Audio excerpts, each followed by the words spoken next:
அனைவருக்கும் காலை வணக்கம். எல்லாம் எப்படி இருக்கீங்க? நல்லா இருக்கீங்களா? இப்போ தான் ஊருக்கு வந்தோம். ஊருக்கு வந்து 3 நாள் ஆச்சு. நல்ல கிளைமேட்டாக இருக்குது. ஊர் வெயில் அந்தளவுக்கு இல்லை. ட்ரெயினில் வந்து 3 நாள் ஆச்சு. ட்ரெயினில் ட்ராவலே 3 நாள் ஆச்சு. வந்த லீவு 3 நாள் முடிஞ்சு போச்சு.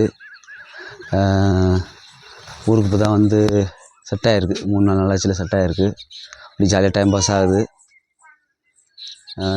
எங்கள் டிஸ்ட்ரிக்டில் பரவாயில்ல, நல்ல கிளைமேட் சூப்பராக இருக்குது. மழை பெய்யுற மாதிரி இருக்கும். மழை பெய்யல எதுவும். எங்கள் வீடு தனி வீடு தான், சுற்றி வயல்வெளி தான். அவங்களுக்கு காமிக்கிறாருங்க. இங்கே பாருங்கள், சுற்றி வயல்வெளி தான்.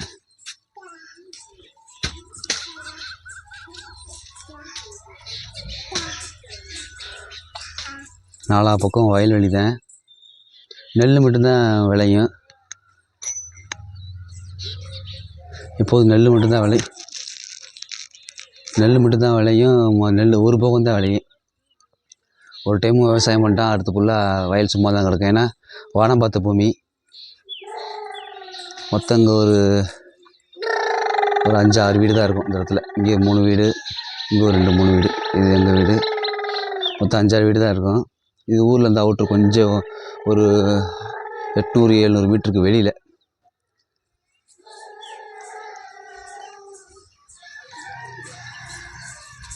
ஊர் வந்து இந்த ரோட்டில் போகணும். இந்த ரோட்டில் போனோம் அப்படின்னா, இதே ரோட்டில் போனோம் அப்படின்னா, நாங்கள் இருந்த முன்னாடி இருந்த வில்லேஜ் ஒன்று வரும். சின்ன கம்மாய் மாதிரி, சின்ன குளம் மாதிரி, ஆறு மாதிரி போகும் தண்ணி. மழை பெஞ்சுனா மட்டும் ஓடும் தண்ணி, எல்லாம் தேங்கி நின்றுக்கிறோம். ஃபுல்லாக வயல்வெளி தான். மழை பெஞ்சால் மட்டும்தான் விளையும், மழை பெய்யலாம் விளையாது. இந்த வருஷம் ஓரளவுக்கு விளைஞ்சிது.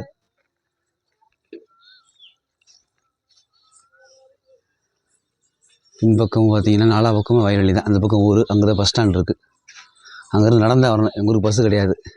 இந்த இருக்கு பாருல ரோடு, இந்த ரோட்டில் அப்படியே நடந்து போனோம் அப்படின்னா அப்படி சுற்றி அந்த லைனில் வரும். அங்கே தான் பஸ் ஸ்டாண்ட் இருக்குது. இங்கே பக்கத்தினால பஸ் போக்குவரத்து கிடையாது. மற்றபடி நாலா பக்கம் ஃபுல்லாக விவசாய நிலம் தான். நெல் மட்டும்தான் போடுவோம். ஊரில் ஒன்றுமே இல்லை. இருந்தாலும் அந்த ஊருக்கு வந்தால் தான் மன நிம்மதி. நம்ம எங்கே தான் எவ்வளோ போய் சம்பாதிச்சாலும் நம்மளோட சொந்த ஊரில் இருந்து 10 ரூபா சம்பாதிக்கிறது பெரிய சுகம்தான்.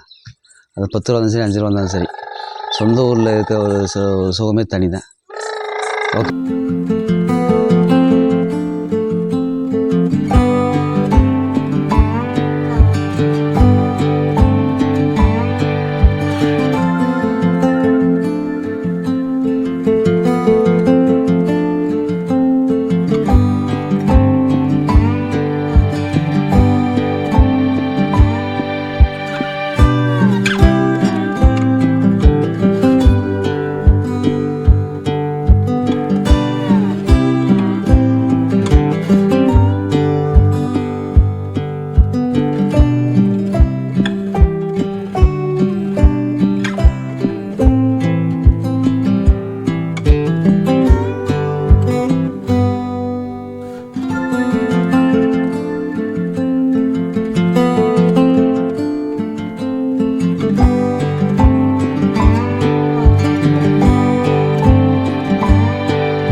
நன்றி.